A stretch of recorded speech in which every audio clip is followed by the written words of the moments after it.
Alright, in this video here, we're going to do the top 5 questions for military members trying to make passive income. So we're going to go ahead and answer some questions that probably you have, whether you're in the Army, Air Force, Navy, Marines, or Coast Guard, and you live in the barracks, or you are a married soldier living on base, living off base, it doesn't matter. If you're interested in making any passive income, whether you plan on staying in for 20 or 30, or you're going to be ETSing, it doesn't matter. This is a great opportunity. I've been doing this for 2 months. Right now, between Amazon, eBay, and Mercari, I have a gross sale of $3,700 since December 4th. So the money's there, the possibilities are there. It's just your desire of what you would like to do. So if you are living in the barracks, stop playing video games, go out and go shopping. Put it on eBay and see what happens, and it's very easy income.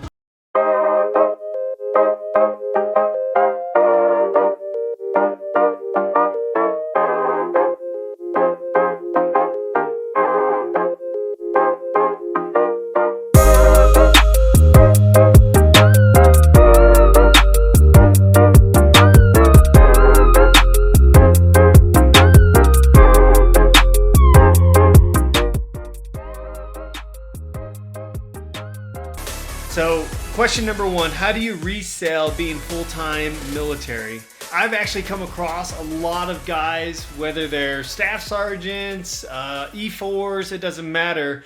I've come across a lot of guys that actually resell on the side while being full-time military. So to say it's impossible is not the case. There's a lot of military members out there that drive Uber, work second jobs, doing moonlighting, whether they're working at a club or wherever the case may be. And this is the same situation. You don't need a counseling statement or be told by your chain of command that you can't do this, because in reality, you're going to be working out of your home or you're going to be working out of the barracks. So it's really entirely up to you of what your motivation is, how much time you want to put into this, and the return of investment will be the effort plus the amount of money and capital you want to put towards buying product. Question 2, what do you do when you go TDY or deploy? So with this, it all varies. And as I mentioned in my intro video, and this was a question that I covered, is it depends primarily on how much product that you're pushing out. But then also too, on eBay, if you do have a store, you are able to do a vacation hold. And one thing I've been able to assess on my account on eBay, so my eBay store is the Soldier's Box. And I had a client, our customer, reach out to me saying thank you for your service and all this other stuff. So they know, going to my store, they know that it is a military member that is in the Army.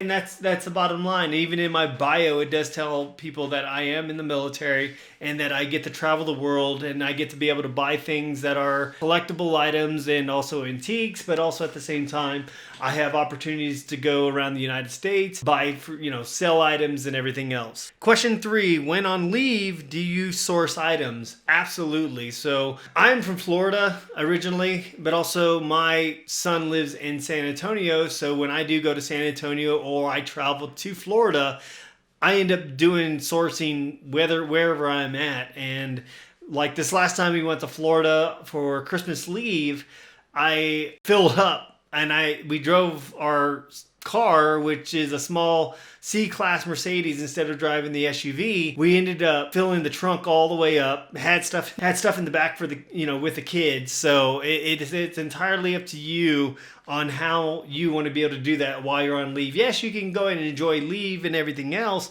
but at the same time, if you're going to do this the right way, find deals where you can, because everywhere is going to be different. Question 4, could I do this if I'm ETSing? Absolutely. There are people on YouTube that do this full time, whether they do used books on Amazon like Rhis to Rally Roots. It's a couple from Florida. They do it full time where they're making a 6-figure income selling a lot of items on eBay. Although they have teams behind them, you don't need a team. You can start this off on your own and then build yourself out. There's another gentleman that I always follow, Part-Time Picking. Great guy, very humble type personality. Check out his channel. But for the most part, those folks, they have a very good following on YouTube, and that's what I'm trying to gather for the military community, is to be an ambassador for the reseller community, for the military, to understanding, hey, I have 6.5 years left till I retire, but also at the same time, I have 14 years in the military, and I'm able to balance out my life when it comes to pleasure, profit, and everything else that I have in between, and also understanding, that I don't need to do this. My wife also works full time, and we have a substantial amount of income when it comes to it. But when you see what you can be able to do, for instance, I sold a Scooby-Doo waffle maker from Goodwill. I sourced for $2.99, and I sold it for $24.99, and I think that's where I enjoy it the most, is the thrill of knowing that you are able to buy things at a low cost, buy low and sell high.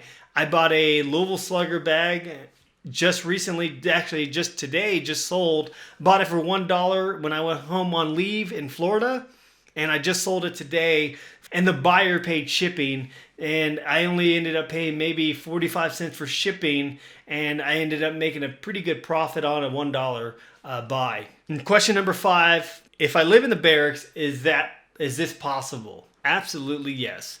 I've seen soldiers that live in the barracks that have shoes up to the ceiling, but at the same time, if you are very cognizant and frugal with your money, you can get a storage unit, put your inventory there, work out of your barracks room, whether you have a roommate or not, and you should be able to do this without any problems. And unfortunately, for me being an officer, I can give advice to soldiers that I work with, but it's not like I'm going to take a soldier underneath my wing that I work with and say, hey, let's work together. And it can't work like that because of the fraternization. But for the most part, like I said, watch the videos, subscribe to my YouTube channel, follow me, and see how I do everything, even as I balance.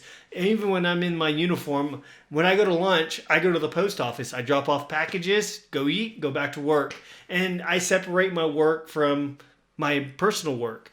And so, like I said, you don't need an LLC, you don't need a business tax ID, a DUNS, or anything else like that until you get to a certain threshold. Once you get over 200 transactions a year or $10,000 in a year, then you have to file federal taxes and a 1099 for the following tax season. For me, I'm about to get to that point. I'm already at 115 transactions, and it's only the beginning of February. So me and my wife are prepared to pay taxes on our earnings from eBay, Amazon, and Mercari. It's just a matter of how we're going to file those taxes with a CPA or try it individually. So, but like I said, for the most part, all right, guys, thank you for watching this video here. And if you like what you see, hit that subscribe button and also leave a comment below if you have any questions of what we do or what I do, particularly if you're a military member.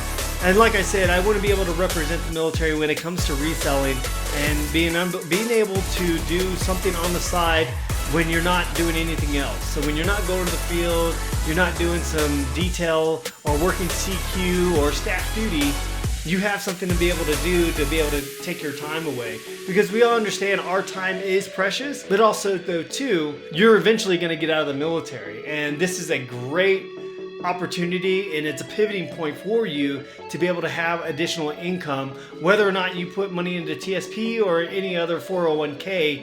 This is a nice opportunity to have that disposable income so you can enjoy the finer things in life that you might not want to spend with your personal money. All right, guys, hope to hear from you soon.